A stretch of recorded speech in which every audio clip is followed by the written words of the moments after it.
Phone যদি বন্ধ হয়ে যায় তারপরে অনেক এরকম লাগে।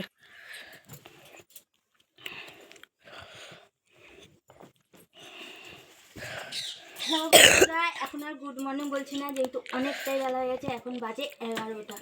তো তোমরা ভাবছি তো যে এখন 11টার সময় বিছানা তুলছি কেন? তো অবশ্যই তো কারণ আছে। কারণ হচ্ছে 11টার সময় কাজ করতে করতে কথা বলি না, আরও দেরি হয়ে যাবে। তো 11টার সময় বিছানা তোলার কারণ হচ্ছে সকাল সকাল চলে গেছিলাম বাপের বাড়ি। তো মায়ের শরীরটা খুব খারাপ। তো আমি উঠে আমার কাজ বাজ টুকটাক যেটুকুনি ছিল সেরে চা করে খেয়ে আমি চলে গেছি, আর ছেলে ঘুমাচ্ছিল। তো ওই জন্য বিছনাটা এখন তুলতে হচ্ছে, যেহেতু ও ঘুমাচ্ছিল আর আমিও ওকে ডেকে দিয়ে যাইনি, যেহেতু ঠান্ডায় উঠে কী করে, পরীক্ষা শেষ হয়ে গেছে মানে স্কুল ছুটি। তো ওর জন্য ওকে ডেকে দিয়ে যাইনি, ও ঘুমাচ্ছিল। তো যাই হোক এলাম, এসে এখন হচ্ছে এই যে বিছনা তুলছি। তো চলো, আর আজকের ব্লগটা কিন্তু একদম ডাইরেক্ট পোস্ট হবে, কোনো এডিট হবে না, যেহেতু আমার ফোনে একটুখানি সমস্যা হচ্ছে, যেটা ঠিক করাতে হবে, তারপরে তোমাদের ঠিকঠাক মতো ব্লগ এডিট করে পোস্ট করতে পারবো।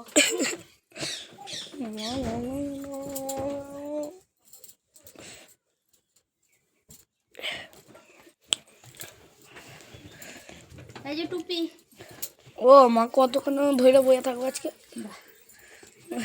ভালো লাগে না।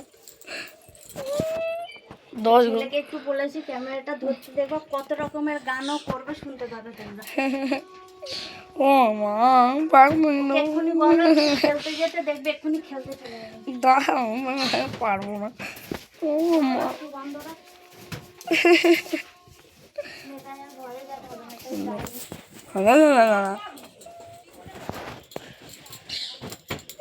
অনেকটাই বেলা হয়ে গেছে আজকে, যেহেতু সকালবেলা একটু মাকে দেখতে গেলাম, মায়ের যেহেতু শরীরটা খুব খারাপ যাচ্ছে, ওই জন্য একদম ভোরবেলা উঠে কাজ বাজ সেরে ওখানে চা খেয়েই চলে গেছি, মানে একদম দৌড়তেই বাপের বাড়ি গেছি বলতে পারো। তো যাই হোক, সেগুলো তো তোমাদের সঙ্গে শেয়ার করতে পারলাম না, যেহেতু মায়ের শরীরটা খারাপ, তো ওই জন্য তোমাদের সঙ্গে শেয়ার করিনি।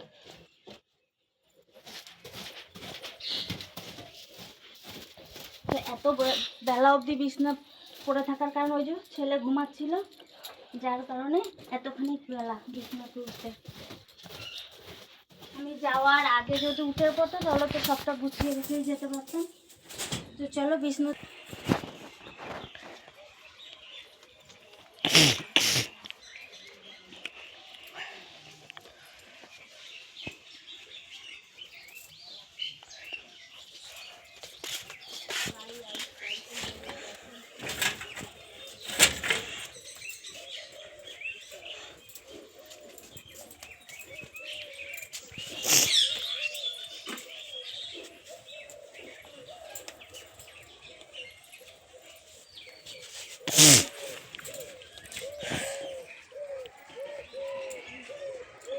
এত জামা কাপড় কেচে ফেলেছি আমি, কিন্তু কিছুই শুকায়নি জানো তো, সব মানে হাত শুকিয়েছিল আর সব ভিজে।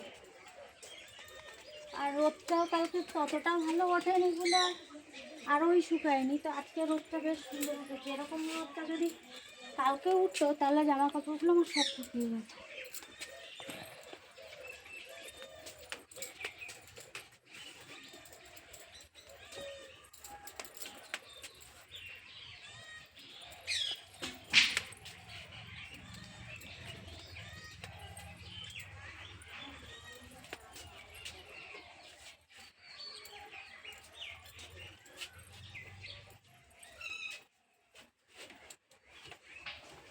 চলো, ঘরের বিছনা তো গুছানো কমপ্লিট, একদম গুছিয়েই বেরোলাম।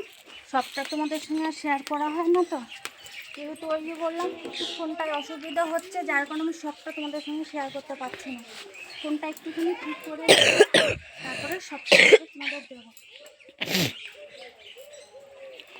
আর ওইদিকে আমি হচ্ছে রান্নাটাও বসিয়ে দিয়ে এসেছি, ভাতটা বসানো হয়ে গেছে আমার, কিন্তু অনেকটাই বেলা হয়ে গেছে। একটা থামা নেই তো, হালকা ভিজে তো একটার উপর একটা দিয়ে দিলে শুকিয়ে যায়।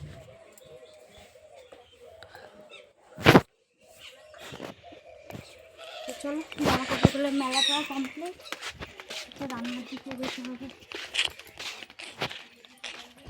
বাপের বাড়ি দিয়ে আসতে এতটাই বেলা হয়ে গেছে, বড্ড দেরি হয়ে গেছে।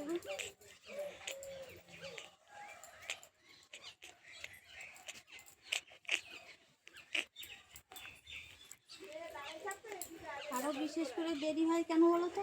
থাকে এরকম করে মেলে শুকিয়ে যায়।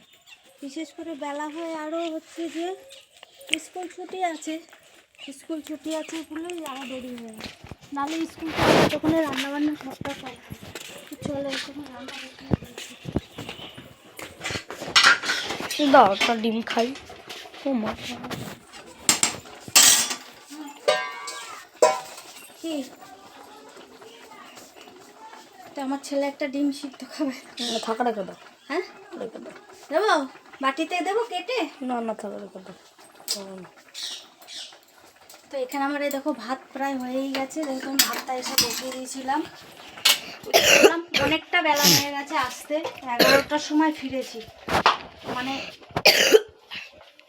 তোমার 11টার সময় এসে আমি হচ্ছে, যেহেতু সকালে খাওয়া দাওয়া কিছু হয়নি, আগে এসে ভাতটা বসিয়ে দিলাম, ভাতটা প্রায় হয়ে গেছে। আর এখানে যে দেখো ডিম সিদ্ধ করে নিয়েছি, ডিমের ঝোল করবো, ডিমটা সিদ্ধ করে ছাড়িয়েও নিয়েছি। আর যা কিছু রান্না করবো এই দেখো সবটাই রেডি রেডি করে নিয়েছি। এই উচ্ছে আলু ভাজবো আর হচ্ছে এই যে ডিমের ঝোলের জন্য সব মশলা রেডি করে নিয়েছি। তো চলো ঝটপট করে রান্না করি, অনেকটা বেলা হয়ে গেছে। এখানে আমার ভাতটাও প্রায় হয়ে গেছে। আর কালকে ওই জামা কাপড়গুলো কেচে দিয়েছিলাম, সবটা শুকোয়নি, তো সেই জন্য আবার জামা কাপড়গুলো মেলে দিলাম। আরও আগে মেলা উচিত ছিল, তাহলে আরও একটু তাড়াতাড়ি শুকিয়ে যেত। ওই যে মাকে দেখতে গেলাম সকালবেলা, মায়ের শরীরটা খুব খারাপ যাচ্ছে, তো সেগুলো তোমাদের সঙ্গে আমি শেয়ার করলাম না। মায়ের শরীরটা খারাপ, তো মা একটুখানি সুস্থ হোক, পরে একদিন তোমাদেরকে দেখিয়ে দেবো, ঠিক আছে? তো চলো আমার ভাতটা প্রায় হয়ে গেছে, যেবার ঝটপট করে ডিমের ঝোল আর উচ্ছে আলু ভাজাটা আমি করে ফেলি। তো পরে আবার তোমাদের সঙ্গে দেখা করলে তাড়াতাড়ি করে, ঠিক আছে? পরে আবার দেখা করছি।